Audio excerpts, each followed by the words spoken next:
Hi everyone, my name is Amanda. I'm a third year nutrition student and I am here to show you how to blanch it. So before we get into the recipes, let's get the basics straight.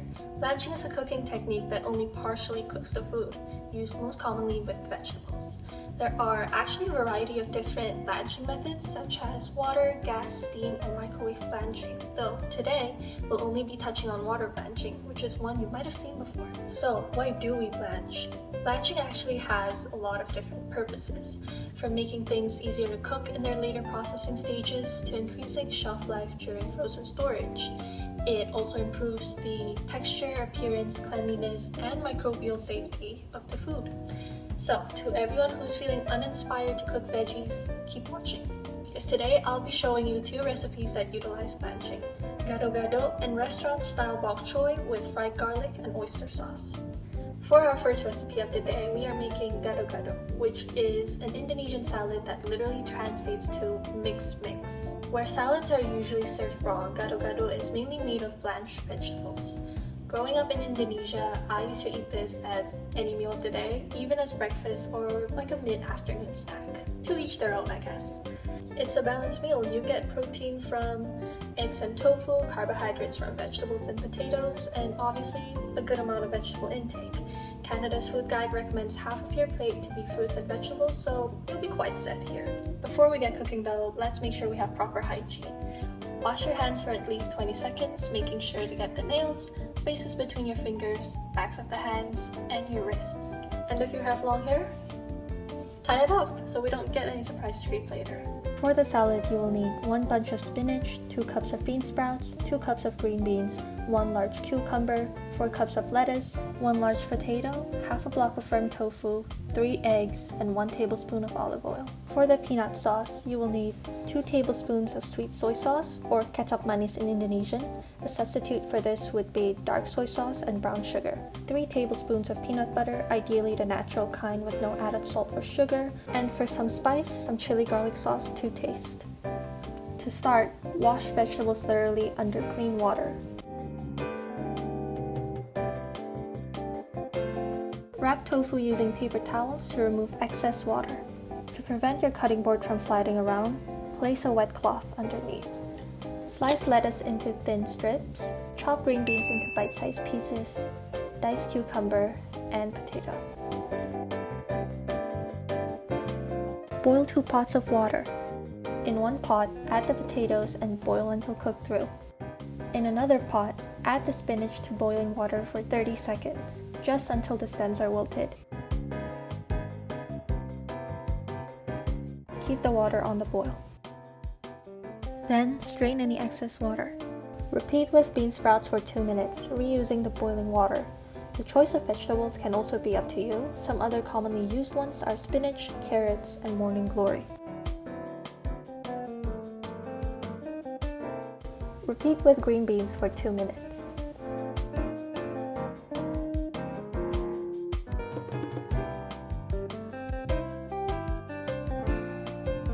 Check on your potatoes and take them out. Set the blanched vegetables aside and dice the tofu.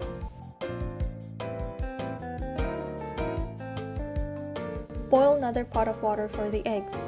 Add the eggs and cook for 7 to 8 minutes depending on how you like your hard-boiled eggs. On a non-stick frying pan, using high heat, add tofu and drizzle olive oil.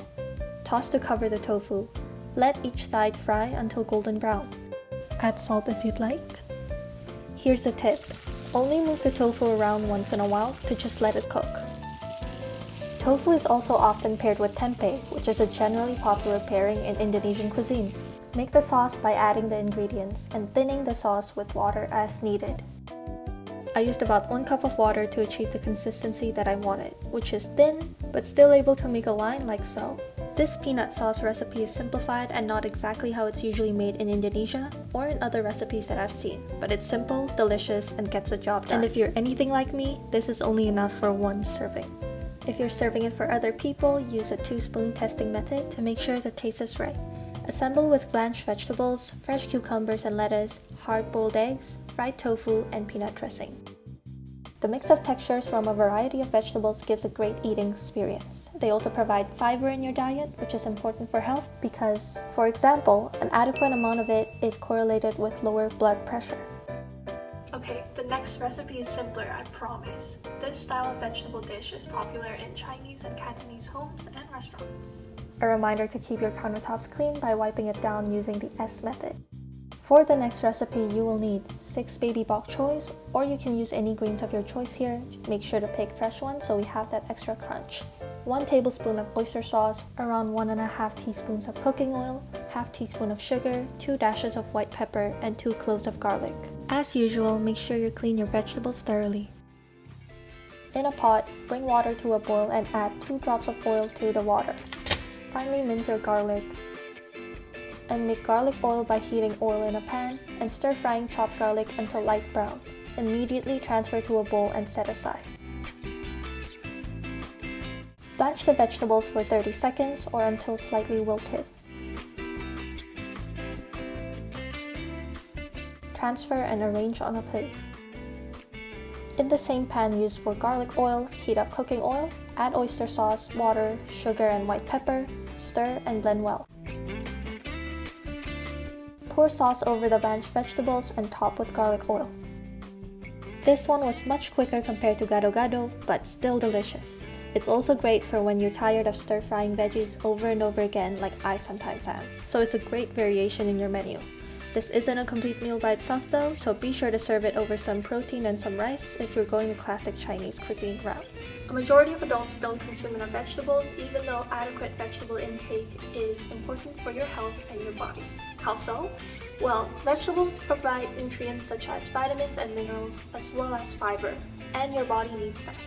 Today, you've learned how to blanch vegetables with one easy recipe and one more on the intricate side. Either way, veggies don't have to be boring or difficult to prepare. So, once in a while, think of this cooking method that vaguely sounds like an Oscar-winning actress, Kate Blanchett. Care to blanch it?